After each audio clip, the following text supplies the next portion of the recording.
Hey, hey, hey, and welcome back. I'm your favorite shift relationship strategist, Marshawn Olanio. Thank you so much for hanging out with me. Today, we are talking about failed relationships, and specifically, we're talking about the lessons that you learn from a failed relationship.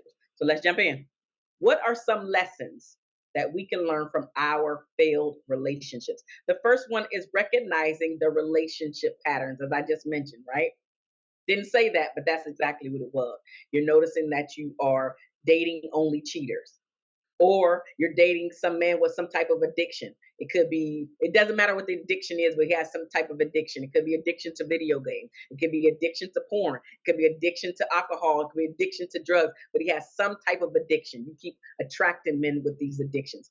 Again, the cheaters, right? You could be attracting men that have they seem to have it together on the outside, but on the inside, they're emotional, their EQ is horrible. So there may be a pattern that you can recognize, but you have to slow down and be able to recognize said patterns. You have to be able to reflect on not just one relationship, not two relationships, but as many relationships that you can remember so you can recognize what the patterns are. Because this is going to help you to break said cycle later on. You can only break said cycle when you know what it is that you're trying to break. So we have to slow down and recognize these horrible relationship patterns. And I'm not just saying recognize only his stuff, recognize your own stuff. What toxic stuff are you bringing to the relationship that you need to work on? Maybe it's yelling all the time. Who wants to be yelled at all the time? Nobody. None of us are children. And we all hate it when another adult yells at us like we are a child. So just imagine if you are the person that yells all the time, and you're the person that yells all the time to your partner or spouse. Do you think that they are feeling more attracted to you or repelled from you because of this pattern? What other toxic behaviors are you bringing to the relationship? Maybe you are the unemotionally available person, but do you even know what that means? Right? So sitting down and taking time to reflect on what it is that happened in your relationship so you can learn from it, so you can stop repeating these behaviors over and over again. The second lesson that you could learn from a failed relationship is reclaiming your independence. See, a lot of times when we're in our relationships, we are coupled up, we really identify or have an identity in our lives with the other person. Maybe you don't want to make a move without the other person. Well, when the relationship breaks up or quote unquote fails, now you can rediscover your own independence. Who are you? Now, this is one of the things that I really had to work on. Who was I? Because I was so used to growing up in a household full of people. I come from a family of 7 children, and I was always around people. I was always around my first cousins and my aunties. We would always have like cookouts and birthday parties and sleepovers and stuff. So I was always around people. And then when I turned 18, I decided to join the United States Navy. And I was always around people from boot camp. And then I lived on a ship. So I was always around people. And then I met my first husband on the ship, and we decided to get married, right? So then I was always around him, and we always went places. We always did things together. And then when that marriage failed, when we divorced, this was the very first time I had to discover who Marshawn really is, who I was. So from the time I was born up until I was 27, I was around people constantly. And so I never really had any time to really discover who I was, what I liked, what I disliked, you know? And at 27 is when that began, when that marriage failed.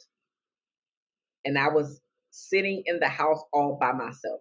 And the truth of the matter is this: when I first got divorced and I had to move out and we separated, right? And I moved into my own apartment. This is my very first time being by myself. I never wanted to be alone. I hated being alone because, again, this was now just starting at the age of 27. So I had 27 years of history of always being around somebody at all times. At all times. House full of people, joined United States Navy, went to boot camp all time. On the ship all time. Got married with him all times. And then at 27, I'm like, who out there? That noise too loud. You know how when the house settles and you hear all the cricks and all that stuff that the house be doing at night?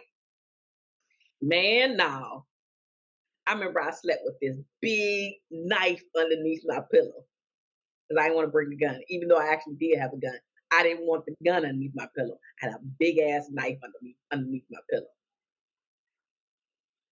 But please hear me. I did not go home until it was time for me to change or to sleep. I did not go home because I didn't want to be alone. I was used to being around somebody at all times of the day.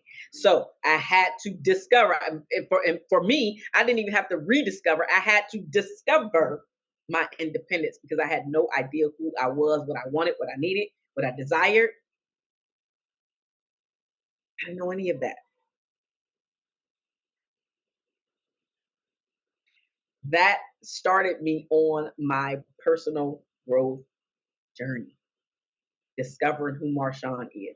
So I had to now do things that I wouldn't normally do. I had to go places by myself that I wouldn't normally go. And now at 46, I'm comfortable with going to the movies by myself if I have to.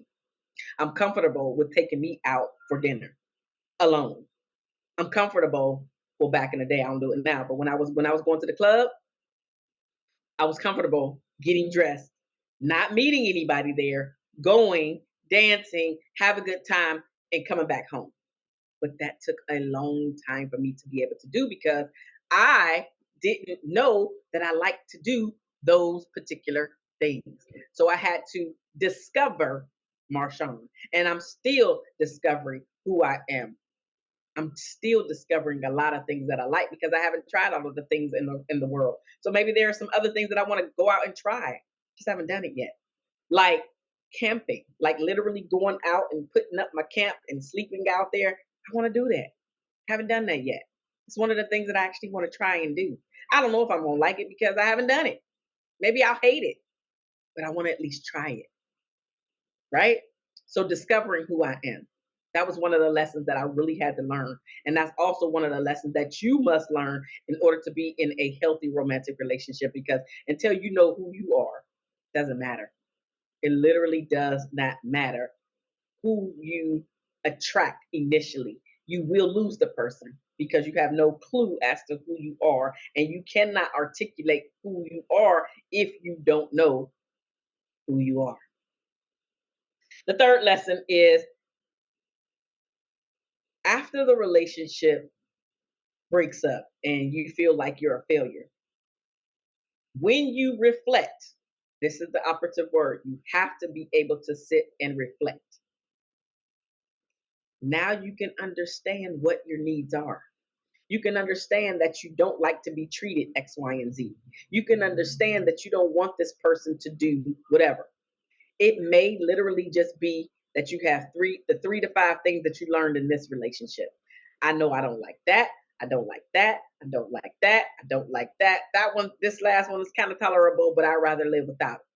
Now, when the next person comes around, you know that you have at least 5 things that when these things show up, you run the other way because you've been there, done that before. It didn't feel good before. So why would we go down that road again?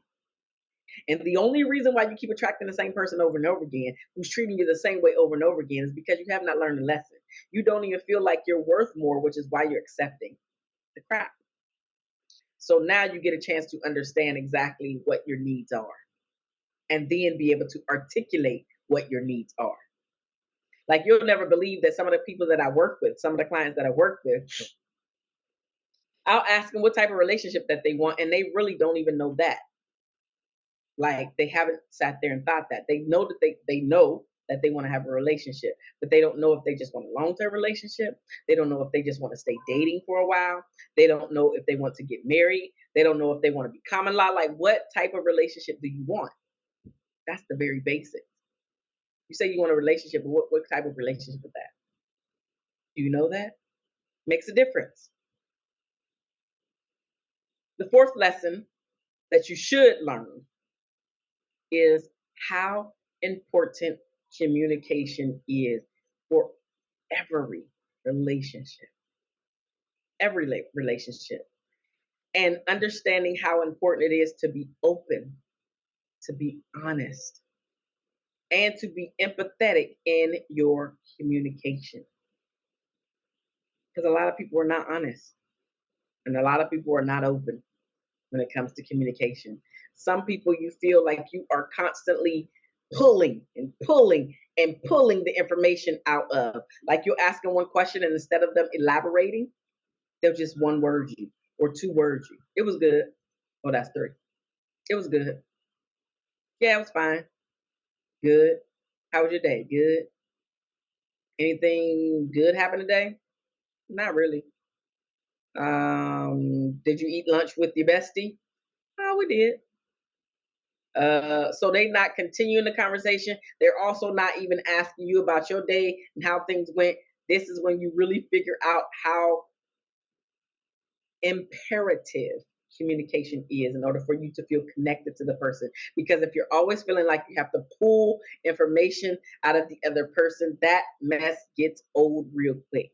It's tiresome. Communication is all about a give and take. I have to feel like I understand what you're saying instead of having to ask you every single question in order for me to get a clear picture of what happened to you just that day, because that's the simple stuff. If I can't have a simple conversation about your day, then there's no way in Hades I'll be able to have a difficult conversation with you about anything. Number 5, what is the fifth lesson? What is the fifth lesson? The fifth lesson that we can learn from our failed relationships is prioritizing ourselves. What does that mean? That doesn't mean just throwing everybody to the wayside. That's not what that means at all. But what it does mean is making sure that you are on your own list. A lot of times, us as Black women have a tendency to nurture and care for everybody. We want to be there for everybody. We feel like it is a must to be there for everybody, and then we forget about being there for us. We forget about prioritizing our needs. And most of the time, we're not even on our own list. Everybody is on our list but us. And by the end of the day, we don't have any more energy for us. Now, is this going to be an everyday thing? It should be, but even if it's not an everyday thing, maybe yours needs to be a weekly thing. Like, I have a client right now. She won't answer the phone. She won't answer the door. She does whatever she wants to do one day a week because she works really, really hard. And so she rewards herself with a self-care day, which means staying away from social media. It means staying away from her phone. It means staying away from the TV as much. So if she wants to go out and give herself or take herself to lunch, she does that. If she wants to go get a massage that day, she does that. Whatever self-care routine she has for herself, she dedicates one day to do that. So maybe you can only do it a day. Maybe you can only do it a few hours. But the point is, make sure that you are on your own list. Because anytime we just give and give and give and give, we end up as the depleted one. And everybody is satisfied but you. And you're frustrated. And you don't want to answer the phone anymore. But you still do. But it's because you haven't realized that you need to prioritize yourself. Because you can only give what you got to give. And if you don't have any time to give, you can't give it. If you don't have any energy to give with the time, you can't give it. And you also don't have to say yes to everything to make the other person feel like you're going to be there. You can be there at another time. That person should know how reliable you are by this time. But give back to yourself. Prioritize yourself. because it's going to make a difference in how you show up. You come back more recharged. You come back with a clear head. You can come back and do certain things, have more energy to do these things. You can't do that when you are prioritizing everybody. So when the relationship fails, now you can come back and say, I understand what I need. And I'm next relationship, I'm not giving this up. I'm not giving this up. I'm not giving this day up. I'm not giving this block of time up. This is for me. I literally, when I'm working specifically with the mom, especially if she has children that are old enough to understand, don't come in the room if she needs to still be in the home, right? Just in case something pop off, but she still needs that me time. I remember when my daughter was younger, I would go into the bathroom because I love sitting in a hot bath, reading a book, drinking a glass of wine. Love that. So she would stay out. She wouldn't necessarily be happy. As soon as I got finished and opened up the door, her little tail was sitting right at the door, but I was able to go in there and do what I wanted to do, which is really just relax and not hear mommy, mommy, mommy, because I've heard Marshawn, Marshawn, Marshawn all day. I just don't want to hear my name at all. But chill. But you have to be willing to do that for yourself so you can continuously show up for your loved ones, including but not limited to your spouse, your children, your parents. Maybe you have some ailing parents and they're in the household with you. You still have to find time to give to yourself, because research actually shows that the caregiver a lot of times passes away before the person that they are caring for. And a lot of that comes from you not caring for yourself. So don't feel guilty. Don't feel guilty by putting yourself on the list. Learn this in every area of your life. I know I'm talking about your romantic relationship, but you have to be able to prioritize yourself in every area of your life. The sixth lesson that you should have learned or can learn is setting boundaries. You have to be able to not only set the boundary, but you also have to be willing to enforce the boundary. Setting boundaries is where you are letting people know the line that they cannot cross. And it is okay. Sometimes you're going to have to do it in the moment. That's okay. Understanding that you're not willing to deal with whatever thing, behavior, action that was taken against you, you have to speak up for yourself. Because if you don't, that's when people lose respect for you and they continue to do the same thing over and over again because it didn't bother you. You didn't speak up about it. So if you don't care about it, why are they going to care about it? The truth of the matter is they're not.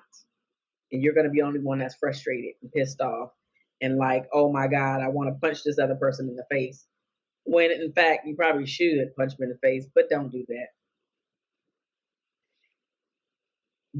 I think I'm on seven. Seventh lesson that will and should be learned is being able to recognize the red flags faster. So you're not wasting a whole lot of time, wasting your pretty, as I say, giving a whole bunch of months and months leading to years and years into decades. Because you recognize the red flag, but you did nothing about seeing the red flag. You didn't nip it in the bud. It could have been setting up, it literally could have just been setting a boundary and enforcing the boundary. Or it could have been you cutting the ties and walking away because 5 years ago it's better walking away than letting another 10 years go down the drain.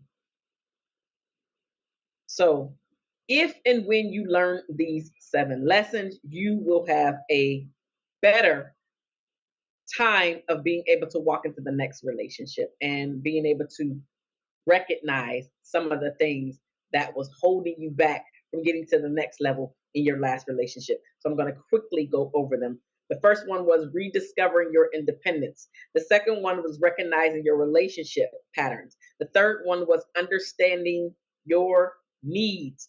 The fourth one was the importance of communication, right? The fifth one was prioritizing your needs. The sixth one was setting those boundaries. And the seventh one was being able to recognize the red flags. These are the 7 lessons that you can learn after a failed relationship. There are plenty of other lessons out there that can absolutely be learned. These are the 7 that I brought here today, but there are plenty of other lessons that can be learned from relationships that don't stand the test of time, i.e., a failed relationship. So don't beat yourself up. Don't judge yourself. A lot of us didn't get the information, the tools, tips, the strategies, so you're not alone. But this is why you're coming here. But I don't want you to just come here and get the information. I want you to do something about it, because the only way that you get to change your life around, sis, you got to do something. You have to take some actions. You have to do the difficult thing in order to get the life that you want, the relationship that you want.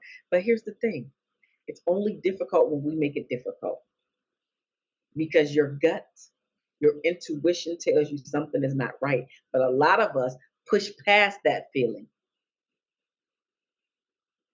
for the sake of not being alone and sitting in their stuff and really understanding their root cause, or their why they are showing up the way that they are showing up, why they are accepting the behaviors that they're accepting, why they're staying in the toxic relationship that they're staying in, why you revert back to a child. Why don't you want to deal with things head on? There's a lot of things that go on and take place. You have to learn these lessons so you can stop repeating this type of relationship over and over again. I love you guys, and there's nothing that you can do about it. I am Marshawn Olani.